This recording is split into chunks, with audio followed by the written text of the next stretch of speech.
السلام علیکم ورحمۃ اللہ وبرکاتہ. کیا حال ہے سب کا؟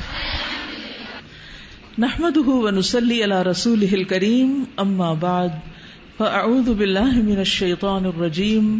بسم اللہ الرحمن الرحیم. رب اشرح لی صدری ویسر لی امری واحلل عقدۃ من لسانی یفقہوا قولی. ذو القعدہ حرمت والا مہینہ ہے، اور حرمت والے مہینوں میں سے سب سے پہلا مہینہ ہے ذو القعدہ، ذو الحجہ، محرم. یہ 3 لگاتار مہینے اور پھر رجب. تو 4 مہینے ٹوٹل سال میں، منہا اربعۃ حرم، حرمت والے مہینے. اور نبی صلی اللہ علیہ وسلم نے حجۃ الوداع کے موقع پر ان 4 مہینوں کا خود ذکر کیا. آپ نے فرمایا زمانہ پلٹ کر ویسا ہی ہو گیا جیسا اس دن تھا جس دن اللہ نے زمین و آسمان کو پیدا کیا. سال میں 12 مہینے ہوتے ہیں، 4 حرمت والے، ان میں سے پے در پے 3 ہیں، یعنی ذو القعدہ، ذو الحجہ، محرم اور رجب، جو کہ جمادہ اور شعبان کے بیچ میں ہے. ذو القعدہ کو ذو القعدہ کیوں کہا جاتا ہے؟ قعدہ کا کیا معنی ہوتا ہے؟ بیٹھنا. بیسیکلی عرب چونکہ جنگ و جدل کے بہت شوقین تھے، تو وہ سارا سال لڑائی جھگڑے کرتے، لیکن جو ہی حرام مہینے شروع ہوتے تو بیٹھ جاتے، لڑائی جھگڑے سے باز آ جاتے. تو ذو القعدہ یعنی بیٹھنے والا مہینہ، کہ اب لڑائی جھگڑا ختم اور بیٹھ جاؤ. تو یہ دراصل اس حرمت والے مہینوں میں سے پہلے مہینے کا نام اس اعتبار سے ہے. جاہلیت میں بھی اس مہینے کی بہت تعظیم کی جاتی تھی.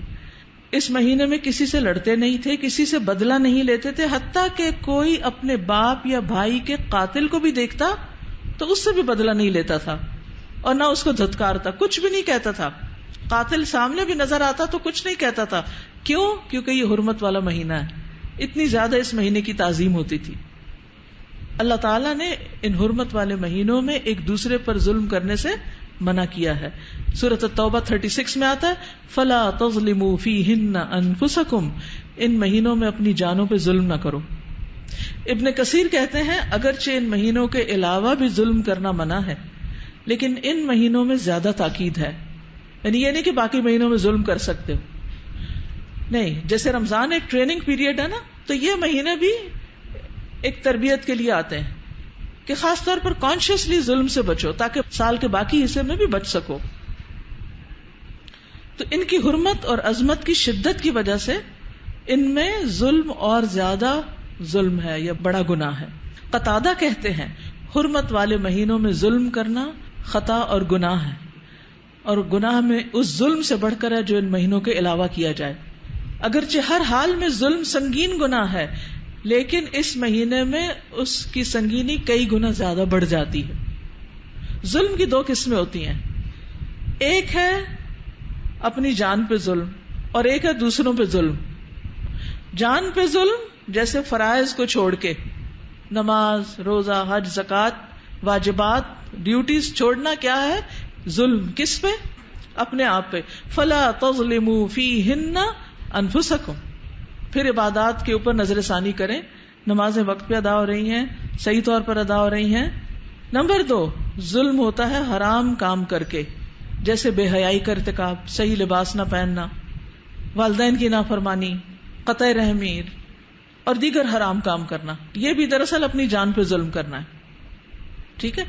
تو پہلی قسم خاص طور پر اپنے اوپر ہے، لیکن دوسری قسم جو ہے ظلم کی، اس میں اپنے علاوہ دوسرے بھی شامل ہو جاتے ہیں. یعنی والدین کا حق نہیں دے رہے تو آپ ان کے ساتھ ظلم کر رہے ہیں. ٹھیک ہے؟ اگر آپ فحش لباس پہن رہے ہیں تو آپ دوسروں کو اپنی طرف اٹریکٹ کر کے ان کا مزاج خراب کر رہے ہیں، ان پہ بھی ظلم کر رہے ہیں، اپنے اوپر تو کر ہی رہے ہیں. اسی طرح قطع رحمی کر کے خود کو بھی نقصان دیتے ہیں لیکن دوسروں کو بھی حق نہیں دے رہے، وغیرہ وغیرہ، اور دیگر جتنے بھی حرام کام ہیں.